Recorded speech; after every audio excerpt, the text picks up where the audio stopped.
with our Seahawks. And, with the Seahawks, with Mike Macdonald officially hired as your head coach, you've got to fill out the rest of that staff. A bunch of former staffers are heading to other jobs. Larry Izzo's gone. Eric Dickerson's gone, so you're starting to try and fill those holes. Obviously, Clint Hurt over to Philadelphia as the former defensive coordinator. Shane Waldron signed a deal early after it was announced that Pete Carroll wasn't going to be the Seahawks head coach to join the Bears to fill the same offensive coordinator role there. And during Super Bowl week, wide receiver Jackson Smith-Njigba was asked twice about Waldron and kind of hesitated in giving his answers, which kind of tells you all you need to know about how the now going to be second-year receiver felt about his former offensive coordinator. The point being, you're now starting to see the Seahawks start to fill some of these roles, fill out that coaching staff as Mike Macdonald enters his first year as Seattle's head coach. So we'll go into that here. On the 5th, the team hired Packers assistant Kirk Olavidati to coach linebackers. His connection with Mike Macdonald actually goes back to Georgia. So filling that linebackers coach role after, again, you're seeing a bunch of these assistants head off to different jobs with the new regime coming in. So that was on the 5th. We take a quick pit stop. I mentioned the awards and such. On the 7th, it was announced that 2 former Seahawks had made the NFL Hall of Fame. Defensive end Dwight Freeney, he only played 3 games as a member of the Seahawks, as well as punt returner, kick returner / wide receiver Devin Hester also was named to the Hall of Fame, the greatest returner in NFL history. So 2 guys who spent very brief stints with the Seahawks. There's the joke, these guys are Seahawks legends. You could say so. I mean, Dwight Freeney was effective in his 3-game stint with Seattle. Devin Hester had some amazing moments for the Seahawks as well during his time here, including some big returns in the team's playoff run that saw them beat the Lions at home here and then lose to the Falcons on the road in the next game in the divisional round. So 2 guys who did contribute to Seahawks. Obviously, will not be represented as Seahawks in the Hall of Fame for those 2 players, but still notable nonetheless. Also notable that Marshawn Lynch and Earl Thomas are eligible for the Hall of Fame starting next year. I would love to see both of those guys in there. Obviously, 2 guys whose Seahawks tenures and current relationship with the team didn't necessarily end super well. I would love to see Marshawn make it. I don't think, unfortunately, as a guy that, loved his career and idolized him, but also as someone who's, trying to factor in the voters, I don't think he'll be a first ballot, but I do think eventually he will make it into the Hall of Fame. You look at February 8th, continuing with this sort of rewards season, cornerback Devon Witherspoon finished 4th in Defensive Rookie of the Year voting, which is somewhat disrespectful. Just considering the year that Spoon had, yes, he missed some games this season, with injury, didn't start the year out with the team. Finishing 4th is pretty ridiculous. I mean, he should have won it even with missing those games. Jalen Carter had a solid year for the Eagles, a guy that a lot of folks thought the Seahawks are drafted.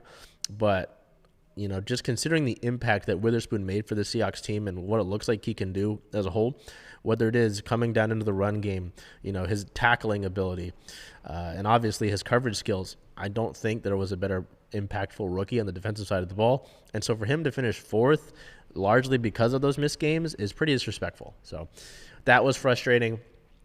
But Seahawks linebacker Bobby Wagner did win the 2023 Art Rooney Sportsmanship Award. Wagner had also been up for the Walter Payton Man of the Year award. So, obviously Bobby, had a ton of tackles this year, continued to be effective in that regard, continuing to be a force in the community as well. And that shows with his Sportsmanship Award, winning that.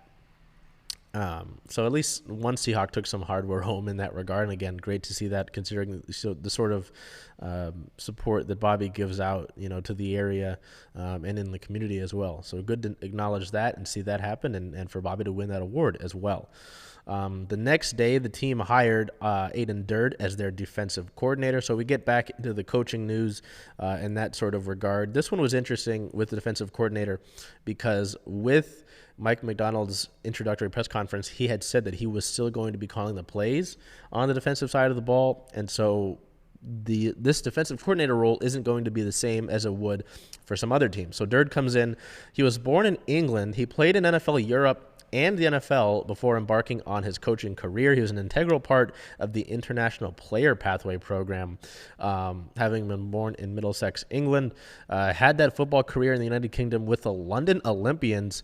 Also played for the Scottish Claymores as a linebacker. So his full career was the London Olympians, the Scottish Claymores, the Carolina Panthers practice squad in 2005, the Hamburg Sea Devils, and the Kansas City Chiefs practice squad in 2008. So he took some time after his career ended and got into coaching in 2018. In 2018, he joined the Atlanta Falcons as their defensive quality control coach. Spent a few years there until 2020.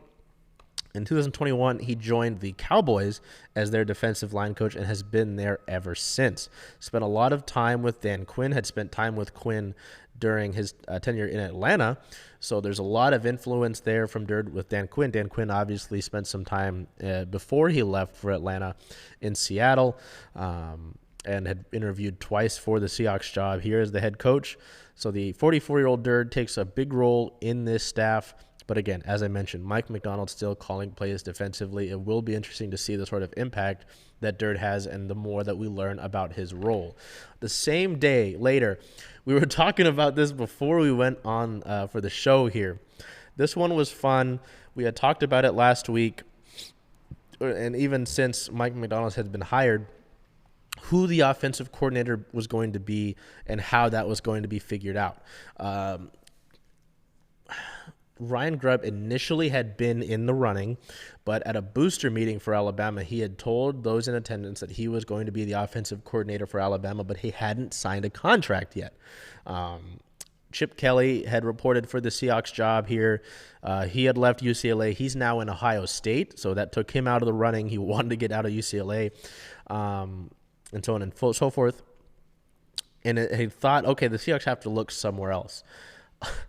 In the afternoon of February 9th, a few different folks on the platform known as Twitter, I'm not calling it X, posted photos of a meeting at Dino's Pub in Renton with Ryan Grubb, Mike Macdonald, and general manager John Schneider at the table.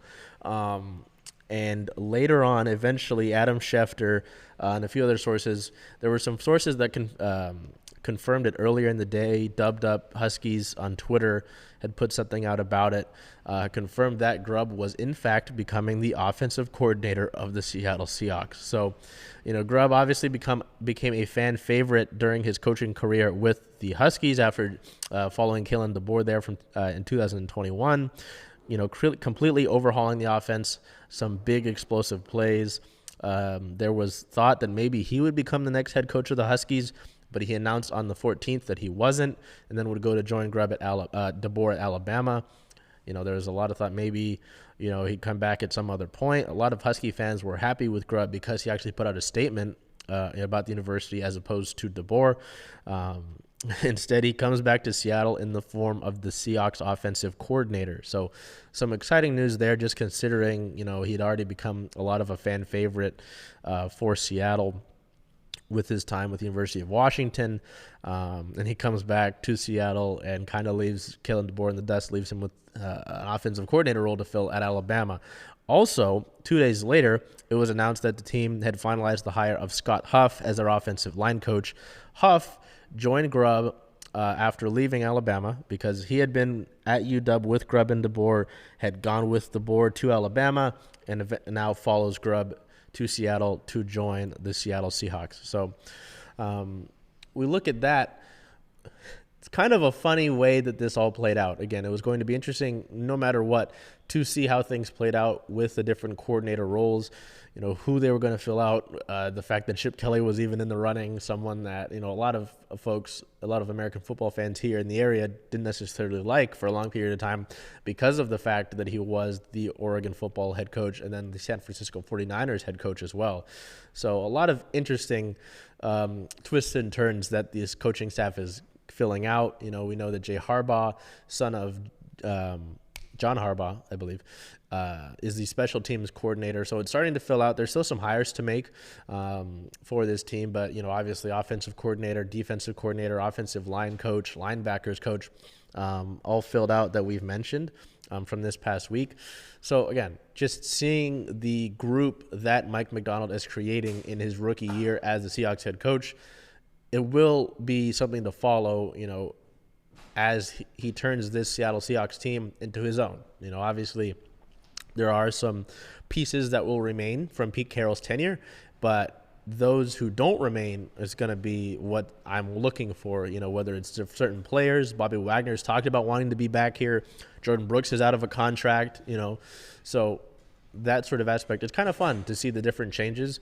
Sad, of course, because you get used to so much of these guys. Larry Izzo was a special teams coordinator here for a long time. He's not here anymore. So there's change, but I feel like it's necessary change. And again, it'll be fun to see, Ryan Grubb call plays at the NFL level. He's never done that before. So again, very unique to see how John Schneider, how Mike Macdonald are filling out the staff and how they're taking this organization into a somewhat new direction. So that's what we've got for now. The offseason, quote unquote, can officially begin with the Super Bowl taking place. The Chiefs are your champions. The draft order is finalized, and we go from there. So, now we can start to wonder things about free agents, about the draft itself, and who the Seahawks might take. The mock drafts have already been starting since Mike Macdonald got hired. So, and even before then, back to when the Seahawks were eliminated from playoff contention. So, stuff to keep track of. It'll be an interesting offseason. It already has been, whether it's seeing Ryan Grubb at Dino's Pub, Mike Macdonald being hired, Pete Carroll gone, and in an advisor role, quote unquote, and even talking about that staff, Leslie Frazier as the assistant head coach, his defensive influence, his mentorship of Mike Macdonald. There's already some stuff, with the coaching staff at least, to be excited about with the Seattle Seahawks team. So we go from that, Seahawks, a lot of coaching staff stuff, some disappointing award news in terms of Devon Witherspoon, but also Bobby Wagner earning the Art Rooney Sportsmanship Award. That's positive. So mostly positive week for the Seahawks there.